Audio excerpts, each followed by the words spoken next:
Mason, alcoholic. Sobriety date is January 1st, 2012. I was born and raised in New Jersey. I came from a great childhood. Couldn't ask for better parents to raise me. I started drinking when I was 16 years old. I had my first drink at a party. At first I was nervous about it. I was full of fear. Man, what am I going to do if my parents found out I was drinking underage and stuff like that? But I just kept, going to parties. It was like the thing to do. That's how I felt to be in with the crowd, at school and at parties and stuff like that. Like the only way I was able to be accepted. So I did that throughout high school. I got into smoking marijuana, which was my drug of choice for a couple years, like through probably junior and senior year of high school and a couple years after high school. Then I slowly started getting into opiates, and that actually is what took over my life, took control of my life. I couldn't stop. Once I got into it, I couldn't wake up. I couldn't get out of bed without shaking or having withdrawals. I could not start my day without having opiates in my system. So that went on for probably 6-7 years, where opiates were just controlling. That was a part of my life. That's the only way. That was my cup of coffee in the morning, for lunch, for dinner, and put me to sleep was opiates. Throughout the years, I worked at a car dealership for 7 years, and due to opiate addiction, I lost my job. I got fired. I loved working on cars, and that was my thing that I've always wanted to do when I was in high school. I was like, work on cars. That was my dream. And I lost my job being a mechanic due to opiates. It got so bad to where I was starting to get behind on bills. My car was about to get repoed. My cell phone was getting turned on and off. It was just controlling my life. It got to the point where suicide thoughts did come across my mind. I just wanted to get out of it because everything was piling up on me. Bills, fear, physically I was starting to feel like crap. I just didn't know a way out of it. I thought that's how I was going to live my life the rest of my life, was with opiates. I didn't think there was life possible without using prescription drugs. So I didn't know anything about getting sober, sobriety, anything like that, until I reached out to a friend that was down here in South Florida at the time. I was talking to him a couple months before I came down here, and he's like, when you're ready, call me. And I kept telling him I was lying to him, like, I'm good, I stopped on my own, I'm not that bad, I'm only doing it on weekends, But it was December 31st, 2011, I called him.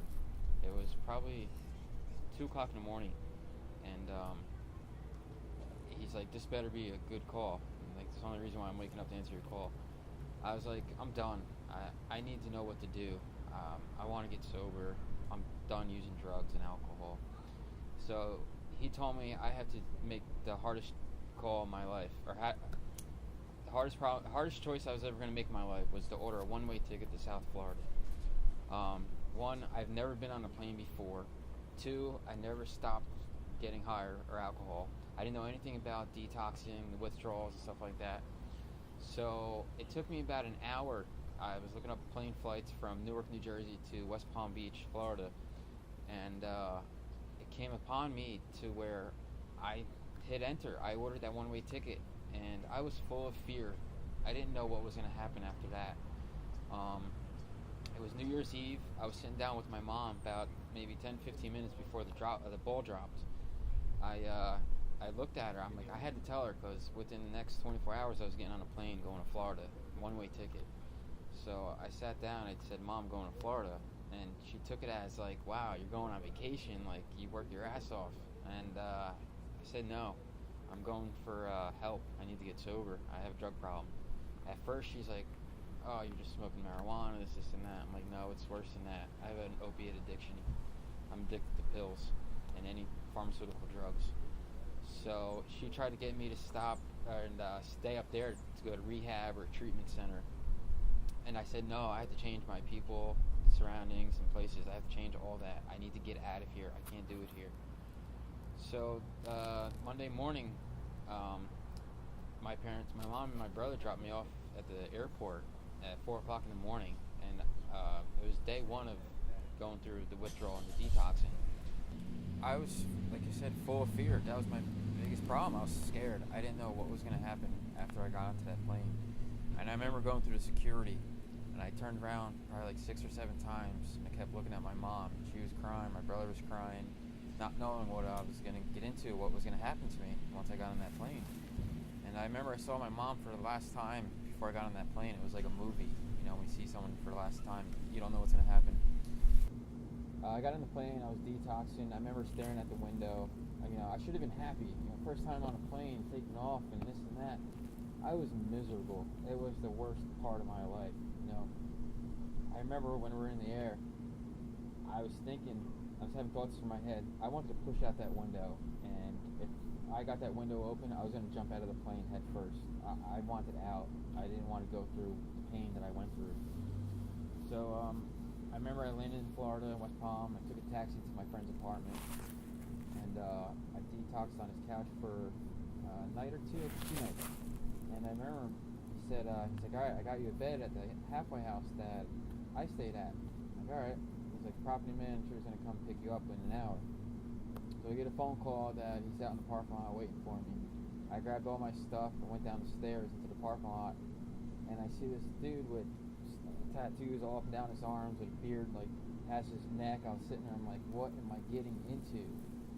What is it? I don't know.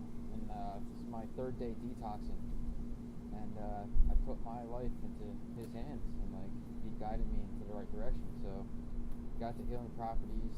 I remember filling out the paperwork, and I remember when I got here, I was surrounded by 40 other guys and kids that were here for the same reason I was. And first couple nights I was scared because I was with a bunch of alcoholics and drug addicts. I didn't know if they were going to steal my stuff or, try to attack me when I was sleeping. I didn't know anything about sobriety, living in a halfway house and all that. But my first couple nights here, I remember probably 5 to 10 guys. They kept coming and checking up on me, asking me if I wanted something to drink, Advil, this and that, something to eat. Guys they would offer me the shirts off their back because they knew, they could just tell in my eyes what I was going through, and they kept telling me, don't worry, it's going to get better, keep doing the right thing, it gets better and better every day. So I took all their advice. I went to my first meeting. My friend that's down here still, he introduced me to my sponsor at my first meeting, and he's like, this is your sponsor. I'm like, what's a sponsor do? AA, what? I don't know anything about this. So I knew I had to come in here and do 90 meetings, 1 meeting a day. So I kept doing that, kept calling my sponsor. Then he introduced me into the big book. I kept calling him every day. He took me through the 12 steps of Alcoholics Anonymous, which was a life changer for me. Without AA, I don't know where I would be right now. I don't know. It's changed my life, and I can't ask for anything better. So I got a job and everything down here. Keep going to meetings. After I got through my 12 steps Alcoholics Anonymous, my sponsor said, hey, it's your turn to help another alcoholic. And I was only about 4 months into sobriety where I was done with my steps, and he's like, all right, time to go, time to move on and help other alcoholics, continue the message. And I remember when he said that to me, I was like, what do you mean continue? I can't help anybody. But it was basically the same way how he taught me how to go through the steps and, to a better way of life. And he put my hands into God's hands and to AA. So, I reach out to other alcoholics. Here's my number, call me if you need a sponsor, like that. In my first 5 months, my 5th month down here in sobriety, I got 2 sponsors right away. I knew what I had to do to stay sober, was living through the steps of AA and help out other alcoholics, and that's what I continue to do now. But when I got to Healing Properties, it was great, man. People here were helping me out, and I see new guys coming in, and it was my turn to help other alcoholics, new guys that came in, because we all come down here from up north, and we can see the fear that's in these new guys. They're scared because they don't know what's going to happen. They don't know what they want in life. But when there's other guys here that'll reach out and say, hey, introduce yourself, and you need to go to a meeting and come with me, food, stuff like that. Guys here just are awesome. Property manager is a really good person. He's always keeping an eye on you, checking up on you. He's always there to help you out no matter what. So just after a little bit after 9 months of sobriety, I was jobless at the time. I quit my warehouse job. I wanted something different.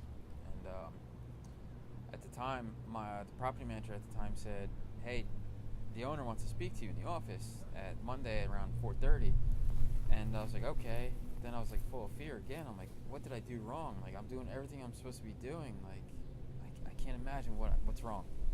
So I get into the office and he smiles at me, and so I smile back, say hi, and like, I'm scared shit. Am I getting kicked out? Like, what did I do wrong? And he asked me he's like, would you like to work here for Healing Properties? And at first I was surprised. I was like, holy shit. And of course I said yes. And I would love to get back to the place that, helped me change my life. Introduced me into society and where I'm at today. And so, I started working here. I'm doing maintenance now. I'm doing the drug testing. I'm the assistant manager. I help out with paperwork. I'm basically the property manager's right-hand man. I do everything here.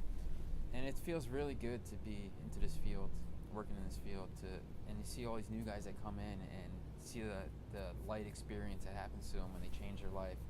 When they first come in, they're all beat up and like full of fear, to where they're just happy, joyous, and free. It's a really cool spot.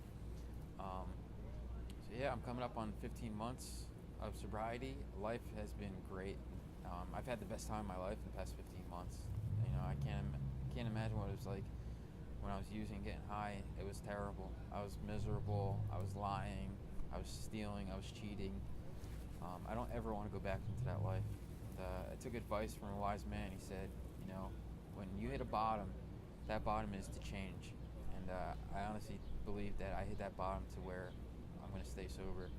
And I didn't come into it for 30 days, 60 days, 90 days. I came in it for the long run of sobriety.